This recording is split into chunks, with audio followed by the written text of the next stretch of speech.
ইউকেতে নানান সময়ে আমরা আমাদের হাতে থাকা ফোনটি ব্যবহার করে বিভিন্ন পরিস্থিতিতে ভিডিও করি।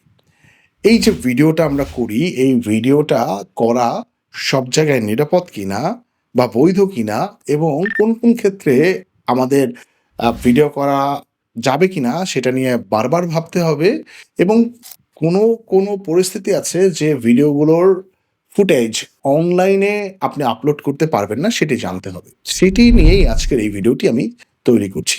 তবে ভিডিওর শুরুতেই আপনাকে মনে করিয়ে দিচ্ছি, এটি কিন্তু কোনো এক্সপার্ট ওপিনিয়ন নয়।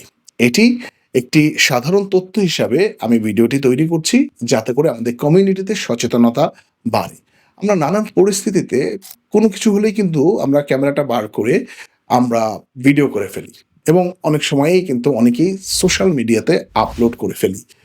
যুক্তরাজ্যে আসলে নানান পরিস্থিতিতে আমাদের ভিডিও করার ব্যাপারে ভেবে নেওয়া উচিত। বিশেষ করে আমরা যখন কোনো ভিডিও কোনো পাবলিক প্লেসে করছি, তখন কিন্তু সেই পাবলিক প্লেসে যদি এমন কেউ ভিডিওটি করার কারণে আপত্তি তোলেন এবং তিনি রেগে যান বা উত্তেজিত হয়ে যান, তাহলে কিন্তু আপনার ভিডিওটি তখনই থামাতে হবে, শান্ত থাকতে হবে এবং আপনার ভিডিওটি ডিলিট করতে হবে এবং তাকে কনফার্ম করতে হবে। এবং সেটি তখনকার জন্য সবচেয়ে বুদ্ধিমানের কাজ হবে। ধরুন কেউ একজন বিরক্তি প্রকাশ করেই ফেললেন, উত্তেজিত হয়েই গেলেন। তখন কিন্তু আপনার ভিডিওটি না চালিয়ে আমি যে পরামর্শ দিলাম সেটিই সবচেয়ে আপনার গ্রহণযোগ্য সিদ্ধান্ত হতে পারে। আরেকটি ব্যাপার হচ্ছে শিশুদের ব্যাপারে। যুক্তরাজ্যে শিশুদের ভিডিও করা নিয়েও কিন্তু নানান ধরনের মানুষের মধ্যে সচেতনতার ব্যাপার রয়েছে। আমরা অনেক সময় শিশুদেরকে খেলার মাঠে খেলতে দেখি বা এমন কোনো পরিবেশে তাদেরকে দেখি যেখানে তাদের ব্যক্তিগত নিরাপত্তা বা গোপনীয়তার কোনো বিষয় জড়িত থাকতে পারে। একইভাবে কোনো অ ব্যক্তি যদি অসুস্থ অবস্থায় থাকেন, দুর্ঘটনায় যদি তিনি শিকার হন বা অত্যন্ত ব্যক্তিগত বা সংবেদনশীল কোনো পরিস্থিতির মধ্যে থাকেন, তাহলে সেই মুহূর্তে ক্যামেরা ধরার আগে মানবিক যে দিকটি সেটি আপনার বিবেচনা করতে হবে। আরেকটি বড় প্রশ্ন হচ্ছে ভিডিও করার পরে সোশ্যাল মিডিয়াতে আমরা অনেক সময় কিন্তু এটা প্রচার করে দেই।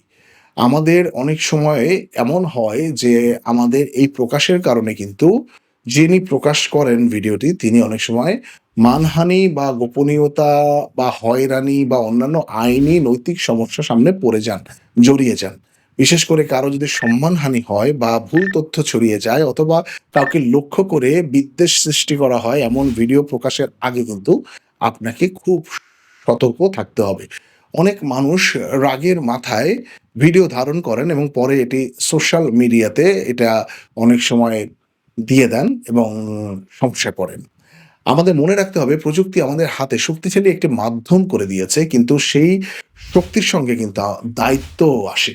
তাই আমার যে বিষয়গুলো যেগুলো আমি জনসচেতনতামূলক সাধারণ তথ্য হিসাবে আপনাদের সামনে তুলে ধরেছি, যেটি আইনি পরামর্শ হিসাবে আমি বলিনি, সেটি আপনাকে খুব ভালো করে বুঝতে হবে এবং আপনার মধ্যে অবচেতনভাবেই এই জিনিসটা আনতে হবে যাতে করে আপনার দ্বারা কোনো ধরনের ভুল কখনো কারো না হয়। ভিউয়ার্স, শুধুমাত্র ভিডিও করার অধিকার থাকাই কিন্তু যথেষ্ট নয়।